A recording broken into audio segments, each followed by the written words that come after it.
ubicados se encuentra La Chica del Milagro y A esta hora de la noche. Desde 2017 es dueña de la librería Céspedes. Los dejo con ella. Hola, buenas tardes a todas, a todes. Bueno, para mí es un honor inmenso moderar esta mesa con 3 artistas chilenos que gracias a la invitación que me hicieron desde la feria, los organizadores, tuve el inmenso placer de conocer y de conocer a través de sus obras, que es la mejor manera de conocer a un artista. Aunque en esta mesa en particular, un poco la pregunta que nos vamos a estar haciendo es qué pasa con la vida y la literatura, qué pasa con la vida y el documental, qué pasa con la vida y la narrativa. A mí particularmente como lectora es uno de los temas que más me gustan. A mí me gusta mucho la narrativa autobiográfica, me gusta mucho el documental, me gusta mucho la memoir. Creo que es un género que muchas veces genera alguna controversia, ¿no? Como cuál es el valor de contar la propia vida, o por qué, ¿no? O desde dónde. Y bueno, esta idea de si todo es literatura del yo, es todo igual, ¿no? Como cuál es esa textura. Y nosotros estamos acá con 3 artistas que reflexionan sobre su propia vida, sobre la memoria colectiva, sobre la vida más íntima, sobre la salud mental, sobre el mundo del trabajo, sobre los vínculos, con dispositivos y con formas muy distintas, ¿no? Y ahí en gran medida radica la gran riqueza de estos 3 artistas, los voy a llamar, chilenos, a quienes voy a presentar de izquierda a derecha. Al lado mío está Nicolás Meneses, que nació en Buin en 1992 y es codirector del proyecto Provincianos Editores y editor general de Mangalain, Chile, becario de la Fundación Pablo Neruda en 2016 y del Consejo Nacional del Libro y la Lectura en 2015 y 2018. Ha publicado varios libros de poesía, Camarote y Manejo Integral de Residuos, las novelas Panaderos y Troil Online, el libro de crónicas Jugar a la Guerra y el libro de relatos Ropa Heredada. Ha ganado, entre otros, el concurso nacional de cuentos Teresa Hamel de la Sociedad de Escritores de Chile, el premio Roberto Bolaño, que otorga el Consejo Nacional de la Cultura y las Artes a la Creación Literaria Joven, y el premio Estela Corbalán, concedido por la Municipalidad de Talca. En el medio está Marcela Trujillo, o Maliki, que es artista visual, historietista, ilustradora, podcaster, editora y docente chilena, licenciada en arte, mención pintura de la Universidad de Chile y con estudios en Bellas Artes en The Art Students League of New York y animación en The School of Visual Arts. Ha expuesto sus pinturas individual y colectivamente en Chile y el extranjero. Es autora de 7 libros de cómic. Obtuvo el Premio Municipal de Literatura y el Premio Literario Mención Narrativa Gráfica por su novela gráfica Ídolo, que la tengo aquí. Una historia casi real, y nos vamos acercando un poquito más a la primera pregunta. Y ha participado en eventos internacionales de literatura y cómic en Latinoamérica y Estados Unidos. Y Paula González Seger, a la derecha, que es artista, directora artística de la compañía multidisciplinaria Kimun Teatro, Música y Audiovisual, magíster en cine documental por la Universidad de Chile. Cursó estudios de dirección teatral en Teatro La Memoria, es actriz, licenciada en Artes Escénicas por la Universidad Mayor, y desde el año 2016 cuenta con una colaboración entre artes y ciencias sociales en el Centro de Estudios Interculturales Indígenas CIR, Universidad Católica de Chile. Es gestora cultural del espacio cultural itinerante Roja Kimun y ha dirigido y participado de la dramaturgia de los montajes Ni Più Tremen, Mis Antepasados, Territorio Descuajado, Testimonio de un País Mestizo, Salvarín y Ñuque, Una Mirada Íntima hacia la Resistencia Mapuche, Ñami Tallí Pillán, Desapareció su alma, el concierto teatral Ultimun, Canto de la Sabiduría, Tregua, Estado-Nación o el espectro de la traición, la memoir Wafú, Creación Insumit y Kimun Teatro, y Chofin, Mojem, Todas las vidas sin excepción, entre otras, y es director y guionista del film documental Ni Più Tremen, la película. Bueno, hechas las presentaciones formales, quería empezar pensar o disparar esta idea de que ya sabemos que es posible escribir lo que se vive, ¿no? Y que la gran pregunta radica en cómo, ¿no? Cómo escribimos, cómo pensamos, o cómo partimos de la experiencia. Y quería que en un ejercicio también de memoria buscaran y nos contaran un poquito como cuándo fue ese momento de su propia práctica creativa, de su propia reflexión estética, en que ustedes recuerden que dijeran, esto me puede servir para algo, ¿no? Ese momento en el que decidieron vampirizar su propia vida o la de los otros para empezar a construir, ¿no? O incluirlo en su práctica artística.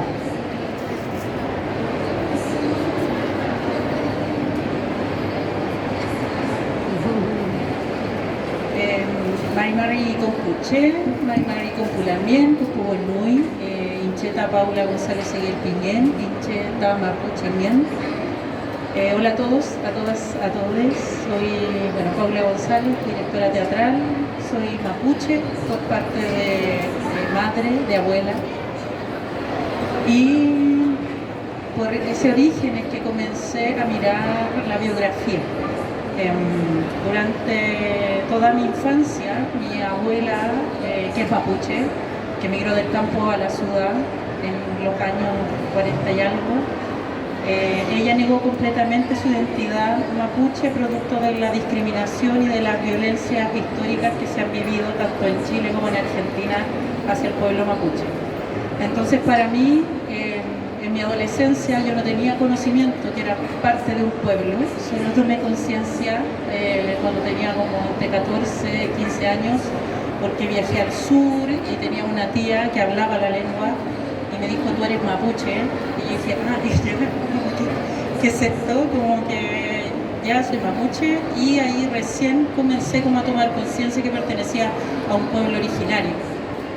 Y bueno, después empecé a estudiar teatro, y en el ámbito teatral uno se va encontrando consigo, con su historia, con su memoria. Tú trabajas con tu cuerpo, con tu biografía, con tus dolores, con el casting, que también es importante. Y en ese minuto fue que cuando yo ya estaba en mis últimos años de la escuela de teatro, un profesor me preguntó si yo realmente tenía origen indígena. Yo le dije que sí. Y ahí como que dije, hay algo aquí parece que es importante porque por algo me lo están preguntando. Y mi abuela negó su identidad completamente. Ella teñió su pelo rubio, negó la lengua. Entonces cuando yo comienzo a trabajar como de manera más profesional y comienzo a hacer el primer trabajo teatral, que es Ñiputremen, que significa mis antepasados en Mapuzungún, la protagonista de esta obra era mi abuela. Entonces yo me propuse cuando comencé a trabajar que yo quería que cuando mi abuela se muriera, ella tenía que morirse orgullosa de la identidad que ella tenía. Y ahí es que comienzo a recopilar la historia de ella, a escucharla, y no solo la de ella, sino también de un grupo de mujeres de una comunidad mapuche. Pero empiezo a adentrarme en estas historias y empiezo a verme también, como en estas historias negadas, historias de silencio, historias de discriminación, de mucha violencia de género, violencias al interior, del hogar, y también de la negación, o del quién soy. Entonces, claro, también a partir de esta experiencia de ir recopilando el testimonio oral de mi abuela, porque comencé a trabajar con puras abuelas de origen indígena. Ellas, la gran mayoría, no sabían leer ni escribir, entonces nunca pude trabajar como desde el teatro con una dramaturgia, por ejemplo. Entonces empecé a tener encuentros junto a mi compañía y un equipo multidisciplinar con el que trabajo, y mi hermana, que es psicóloga, que me ayudó mucho en todo ese proceso, a recopilar sus memorias, su historia de cómo migraron del campo a la ciudad, de la discriminación que tuvieron que vivir, empezar a rescatar, revivir también cómo era esa añoranza del campo, cómo fue el traspaso, cómo es vivir en la ciudad y tener que negar tu propia existencia porque también no existes para un Estado, no existes en la educación. O sea, el pueblo mapuche es un pueblo que parece que es de libros de historia, pero y que a mí me contaron cuando era chica era como que eran pueblos desaparecidos, ¿cierto? Entonces uno se pregunta si son pueblos desaparecidos, cómo yo estoy viva hoy y cómo hoy está viva mi abuela y así muchas otras mujeres. No sé si respondo un poco. Sí, creo que sí. Capaz antes de que Maliki nos cuente como ese despertar de decir en mi propia vida hay material para crear, Paula, me gustaría que le cuentes a las personas que quizás no tuvieron posibilidad de interiorizarse en la obra de teatro tal,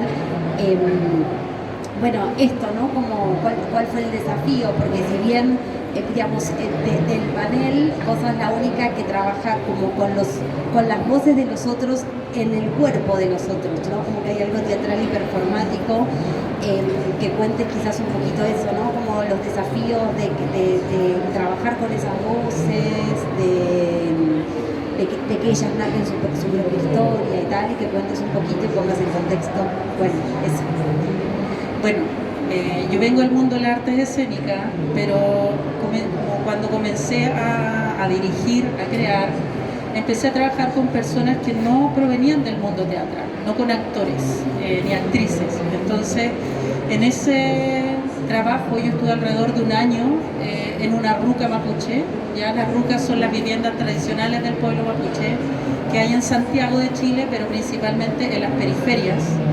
En ese minuto, en una ronda de mate, porque se toma mucho mate, igual que en Argentina, siempre tomando mate, siempre alrededor, no sé, del fogón, de la ruca, comencé a escuchar historias de silencio, principalmente, porque las mujeres, bueno, históricamente hemos vivido también muchas violencias solo por el hecho de ser mujer, y las mujeres mapuches doblemente han vivido violencia porque son mujeres y además mapuches.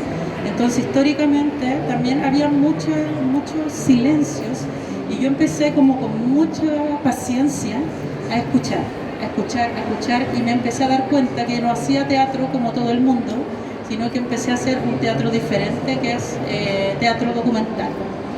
Y bueno, llevo 15 años en eso, trabajando con mi familia, trabajando con una comunidad que es la comunidad mapuche Petumoguelay Mahuidache, una comunidad que queda en la periferia de Santiago, alrededor de una hora más o menos del centro de Santiago. Y además me he adentrado en otras historias a propósito de estar investigando la historia y la memoria oral contemporánea del pueblo mapuche. Me he ido al campo, al sur de Chile, a las comunidades que están en resistencia. He estado también en las comunidades donde hay una fuerte también resistencia frente a la instalación, por ejemplo, de proyectos, grandes proyectos extractivistas. En uno de mis últimos trabajos estuve investigando sobre la memoria de Macarena Valdés Muñoz, una activista medioambiental que fue asesinada en el sur de Chile. Entonces empecé a recopilar su historia, la historia de su familia, la historia de sus hijos, y así, bueno, he ido a muchos territorios. He estado en México también recopilando historias de mujeres indígenas mayas. He estado en Francia también trabajando con las memorias de la segunda generación de exiliados políticos, de los hijos de exiliados políticos, y a través de esas memorias es que levanto dramaturgias, levanto dispositivos escénicos, tanto en términos textuales como en términos de imágenes, en términos sonoros, y eso se transforma en obras de teatro. Y bueno, he estado también indagando en la pandemia mucho porque estudié cine también en el cine, y estrené hace muy poquito también un documental que es de la primera obra de teatro que dirigí, donde una de las protagonistas es mi abuela. Maliki, vos, ¿en qué momento de tu práctica artística dijiste, ¿y qué pasa si yo aparezco como personaje? Qué linda tu historia, me encanta. Ay, no sé, creo que es muy antiguo. Yo originalmente soy pintora, o sea, esa es como mi profesión. Y cuando empecé a pintar, todo lo que me enseñaron era pintar el bodegón o pintar algo que fuera simbólico, que simbolizara una idea inteligente, algo profundo, ¿no? Y yo trataba de hacerlo lo más inteligente y profundo que fuera, hasta que se me ocurrió que a lo mejor no podía hacerlo, que tenía que hacerlo todo lo contrario, súper superficial, y tenía que ponerme yo ahí. Entonces empecé a dibujarme a mí, a mis amigos, y a que mis pinturas no tuvieran ninguna profundidad ni ningún mensaje, porque lo que yo quería era pintar bien, o sea, ver si es que podía representar una superficie, podía, por ejemplo, pintar esta blusa o esa polera o este material. Yo quería pintar. Y lo otro era como literatura, no sé, filosofía, ¿me entiendes? Como que siempre sentía que me pedían demasiado.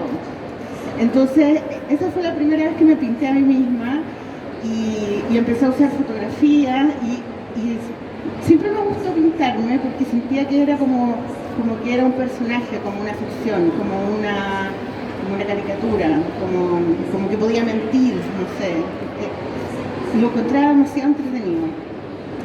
Pero eso pasó harto tiempo que pinté eso, y después cuando me fui a vivir a Nueva York, tuve un profesor que era pintor abstracto, y entonces yo le mostraba mis pinturas que tenían mucho contenido simbólico, y él me dijo que los chilenos o las personas de Latinoamérica les gustaba mucho la poesía, y entonces a él lo único que le interesaba eran los colores, y que daba lo mismo las cosas, lo que significaran las pinturas.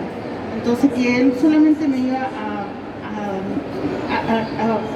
a opinar sobre los colores, así que daba lo mismo la narrativa de la pintura, ¿no? Y yo empecé como a echar de menos eso, la narrativa, y fue el momento en que empecé a dibujar cómics, los míos. Yo siempre dibujaba, pero no había dibujado cómics desde que estaba en la universidad, y en esos años fue cuando empecé a leer cómics de mujeres. Y estos cómics que eran los de, por ejemplo, Aline Kominsky, Phoebe Gleckner, ¿cómo se llama? La canadiense, la Julie Doucet, que eran estas tres, que hablaban de su vida, hablaban de cosas de mujeres, ¿no? De la menstruación, de estar gorda, de estar flaca, de tener hijos, de divorciarse, de las penas de amor, de que se encuentran feas, de que las abusan, que son cosas que le pasan a las mujeres. Entonces yo sentí que había muchas historias que me pasaban a mí y que yo no las había contado. Entonces empecé a dibujar cómics y sentí que la pintura no me daba el ancho con eso, como que la pintura era completamente simbólica, pero que el cómic me podía ayudar a contar estas historias. Y ahí empecé a dibujar cómics e inmediatamente empecé a contar todo lo que me pasaba. O sea, para mí el cómic fue una manera de poder contar mi vida. Nunca lo vi como ficción al principio. Yo ahora estoy aprendiendo a dibujar ficción, pero en ese momento tenía que contar todo lo que me estaba pasando. Sentí que era como una obligación mía como mujer, porque había encontrado una manera de poder ser honesta y de poder contar todo, porque con la pintura no había podido contar nada, había sido simbólica. Y la simbología es muy linda y todo, pero romántica y todo lo que quieras, pero siempre es como un misterio, ¿no? Está como escondido. Entonces, para mí el cómic fue como, no sé, una ayuda, algo que me ayudó para poder poner todo encima, ¿no? Como contar todo lo que me daba vergüenza. Porque siempre sentí que el cómic es algo que no es público, siempre es privado, porque tú lo lees así, ¿no? Y nunca lo andas mostrando, sino que la gente lo lee privadamente. O sea, aunque uno diga algo muy vergonzoso, la gente lo lee privadamente. Entonces, ese fue como el paso, entre la pintura primero y después el cómic. Hugo, yo tuve el placer de leer dos cómics tuyos, Ídolo, una historia casi real, ¿no? Y ahí jugás con ese filo entre lo que pasa en la vida y qué de esa experiencia queda, y Diario Oscuro. Y la sensación que yo tuve al leer ambos es que hubo un salto, ¿no? en esa decisión de mostrar en ese viaje hacia la intimidad. El ídolo, una historia casi real, aparece en ciertas zonas de la intimidad, de los deseos, del comportamiento, pero que Diario Oscuro es verdaderamente una inmersión y un acto de honestidad brutal, ¿no? Alrededor de esa, bueno, de todo lo que tiene que ver en particular con la salud mental, los miedos, ¿no? Los desafíos. Hubo ahí, ¿no? Como una... Sí, lo que pasa es que Ídolo es mi primer trabajo de ficción y antes de Ídolo hay 6 libros antes. Entonces hay varios libros y varios cómics de autobiografía. Entonces yo siempre me consideré, o sea, yo era la dibujante de cómic autobiográfico, no hacía nada más que eso. No sabía hacer ficción, pensaba que la ficción te tenían que enseñar a hacer ficción, tenías que ir a una escuela donde te enseñaran a escribir guiones. Yo, como no había hecho eso, pensaba que no podía, era como una patudez de mi parte escribir ficción. Entonces, lo que tenía que hacer era dibujar mi vida. Y lo que tenía que hacer era que mi vida tenía que ser lo suficientemente interesante como para dibujarla. Y eso hacía. Trataba de que mi vida fuera interesante para dibujarla. Pero llegó un momento en que tuve hijos, tuve hijas y me casé y ya la vida no era tan interesante. Era como muy plana y cuando tienes hijos ya tú no quieres que pasen cosas imprevistas, quieres que todo sea igual y estable y nada raro, ¿no? Todo tiene que ser más o menos ordenado y es fome, a nadie le interesa saber cuál es tu vida cuando estás casada con hijos. Es fome, nadie le interesa esa vida en un cómic. Entonces, en ese momento aprendí a hacer ficción y cuando aprendí a hacer ficción aprendí en ese libro y fue muy interesante, muy entretenido porque me di cuenta que la ficción es súper entretenida porque es como infinita, como que podías hacer lo que quieras, o sea, podías irte para cualquier lado y el problema es que justo al final de ese libro me llegó la menopausia. No sé si fue porque era vegana también, porque viste que la gente que es vegetariana le baja la vitamina B, también por eso. Me vino una depresión atroz, pero atroz, casi me morí y entonces ese libro fue como, no sabía qué hacer. Una de las cosas que hice fue hacer un diario y entre muchas otras cosas más, que todas las terapias que hice las escribí en el libro. Y entonces ese diario fue como una vuelta a la autobiografía, porque yo siento que la autobiografía en el cómic siempre ha sido como un amigo para mí, porque como te conté al principio, fue como un salvavidas, siempre ha sido eso para mí, no es algo malo, es bueno. Entonces me salvó un poco porque me ayudó a salir de ese hoyo, a pesar de que no fue lo que me salvó fue el psiquiatra y las pastillas, porque finalmente era una depresión real, ¿no? Pero hice todas las terapias y todo lo dibujé, entonces, pero después de eso ahora estoy haciendo otro trabajo de ficción y volví a eso, pero fue como un salto, pero porque también existió antes, autobiografía, ficción, autobiografía. Nicolás, ¿cómo vivís esa relación entre literatura y vida? Hola a todos y a todas, buenas tardes. Creo que fue bien particular porque creo que son muchos procesos en general. Yo partí en talleres de poesía y en general el tema de la ficción en poesía me parece que al comienzo, en los primeros pasos, no se plantea mucho porque uno hace la división entre narrar y entre escribir un poema.